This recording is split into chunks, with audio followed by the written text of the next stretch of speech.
안녕하세요. 점수를 확실하게 올려드리는 파고다 인천 오르네 IELTS 르네 인사드립니다. 반갑습니다. 오늘은 IELTS 리스닝에 대해서 알아보도록 하겠습니다. IELTS 리스닝은요, 기본적으로 4가지 섹션, 그다음 40문항에 대해서 30분에 걸쳐서 평가를 받는 문제입니다.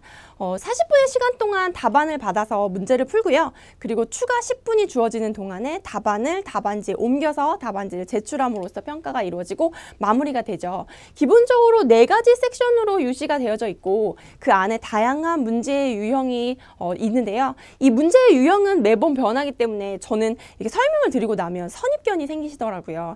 그래서 문제의 유형보다는 IELTS 리스닝에서 평가하고자 하는 기술이 무엇인지 연습해 보시면 좋으실 것 같아요. IELTS 리스닝은요, 크게 2가지 기술을 평가하는데요. 하나는 과연 얼마나 정확하게 세부 내용을 파악할 수 있는가가 하나고요.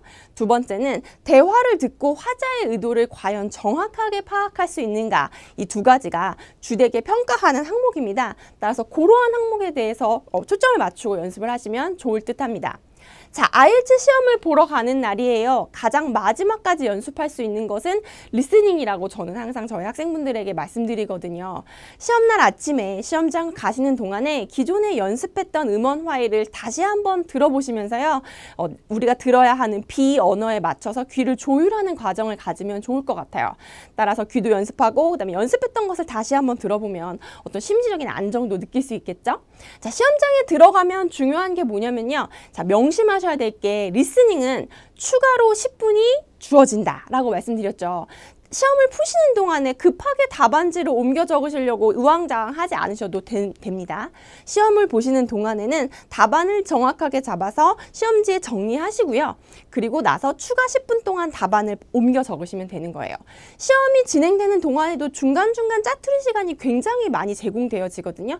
그 시간을 이용해서 과연 문제지에 어떤 내용이 나오고 있는지, 과연 어떤 내용을 내가 앞으로 들을 것 같은지 유추해 보시고 판단해 보시고 생각해 보시는 것도 굉장히 유용할 것 같아요. 지문을 읽으실 때는 단어의 품사를 한번 확인해 보세요. 내가 들어야 하는 것이 과연 명사인지 형용사인지 아니면 분사 형태인지 파악해 보시는 것도 적중률을 높이기 위한 하나의 팁이 될 수 있을 것 같습니다. 시험 보는 동안에 굉장히 많은 지문이 지나갈 거예요. 잘 듣기 위해서 눈을 질끈 감고 달려가시기보다는 지문을 읽으시면서 과연 내가 어느 번째, 몇 번째 문제를 풀고 있는지 트래킹하는 과정이 굉장히 중요합니다. 문제를요, 들으시면서 만약에 지문에서 음원에서 굉장히 중요해서 강조해서 읽는 단어인데 내가 읽는 곳에는 적혀져 있지 않다면 영어로 기명하셔도 괜찮고요. 아니면 간단하게 한국말로 비슷한 소리를 적어 놓으시는 것도 나중에 답안이 생각나시면 받아 적으실 수 있으시니까 오답률을 낮추는 데 굉장히 도움이 되겠죠. 또한 음원의 길이와 답안 단어의 개수도 반드시 확인을 해 보셔야 돼요. 간혹은 음원이 더 진행되는데 그냥 앉아서 계신다거나 아니면 이미 끝나버린 음원을 계속 쥐고 계신다거나 해서 실수하시는 경우가 굉장히 많거든요. 그래서 이런 경우에는 과연 내가 듣는 음원이 몇 번까지 커버가 되는지 확인해 보시고 그 다음 문제에서 몇 가지 단어로 답안을 한정 지어놨는지도 반드시 확인해 두실 필요가 있습니다. 자, 시험이 되는 경우에 많이 나오는 유형이고요. 작년과 재작년 반복해서 강조해서 출제되었던 유형 중에서 몇 가지를 좀 추려봤는데요. 테이블 유형은 우리가 알고 있는 표 그래프죠. 표 그래프인 경우에는 사실 굉장히 많은 힌트를 문제 자체가 제시하고 있어요. 문제를 보시면 세부 정보가 과연 표 안에서 어떻게 표기가 되어져 있는지 보시면 답안을 비슷하게 맞춰서 넣으시면 되거든요. 만약에 품사가 명사로 되어져 있는 경우라면 내가 잡아야 하는 답도 명사인 경우가 많고요. 만약에 명사 중에서도 복수로 구성이 되어져 있다면 저도 복수형 명사를 잡으면 되겠죠. 그래서 답안 작성 요령이라든지 기술 요령은 기존의 타입을 안에 적혀져 있는 정보를 바탕으로 해서 유추해서 답안을 비슷하게 적으시면 될 것 같아요. 맵은 지도이죠, 지도. 우리가 라이팅을 할 때거나 아니면 리스닝을 할 때 볼 수 있는 어떤 문제 유형인데요. 보통 맵인 경우에는 내가 시작하는 위치를 문제에서 처음에 던져주고 시작을 하죠. We are here 이라고 우리의 위치를 정해주는데 간혹 지문에서 혹은 음원에서 그 시작점을 제시해주지 않는 경우가 덜어 있어요. 그런 경우라면요. 음원의 시작점이 바로 우리가 서 있는 위치입니다. 그래서 그 점을 기준으로 좌우, 그 다음에 위아래 이렇게 설명이 들어갈 거예요. 그리고 만약에 도로가 나와져 있는 지도라면요. 지도의 이름과 그 다음에 길과 길이 만나는 위치를 우리는 정션이라고 말하거든요. 도로의 이름과 정션의 위치를 반드시 파악해 주시면 비슷한 부분의 어떠한 위치를 판단해서 매칭을 하시길 때 좀 더 유리하시게 시작하실 수 있으실 것 같아요.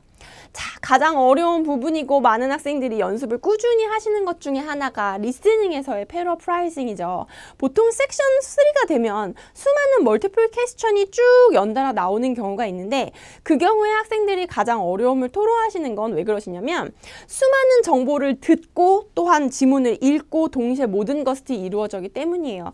이런 경우에는 IELTS에서 가장 중요하다고 말하고 있는 패러프라이징을 연습해 두시는 수밖에 없습니다. 이 패러프라이징 어떻게 연습하시냐면요. 리딩을 하거나 리스닝을 할 때 특정 단어가 어떠한 방식으로 변화하고 있는지를 묶어서 정리해 놓으시면 그것이 차곡차곡 쌓이다 보면 나의 재산이 되거든요. 명사를 동사구로 풀어서 표현하는 경우도 있고요. 혹은 소유격을 이용한다거나 아니면 형태를 바뀐다거나 이런 다양한 패러프라이징의 원리를 정리하셔서 반복해 연습해 보시는 것이 좀 더 IELTS에서 섹션 3에 대한 적중률을 높이는 데 도움이 됩니다. 자, 답안을 다 문제를 받아 적었어요. 자, 이제 무엇을 해야 되냐면 이것을 정답지에 옮겨 적어야겠죠. 자, 답안 작성할 때 포인트는 뭐냐면 우리가 리스닝 하는 동안에 핵심 내용을 빨리빨리 받아 적다 보니까 추격형으로 분명히 노트 하셨을 거예요. 이 부분을 다 풀어서 기입하는 게 포인트예요. 모든 답은 뭐 month라든지 아니면 날짜라든지 이 모든 것들은 다 풀어서 명기하시고요. 또 하나 IELTS에서 굉장히 어려워하시는 것 중에 하나가 뭐냐면 도로명이라든지 사람 이름 등의 고유명사, 그 다음 reference number는 캐피탈 레터로 풀어서 정리합니다. 그것이 다 답안을 정리할 때 이제 카운팅이 들어가요.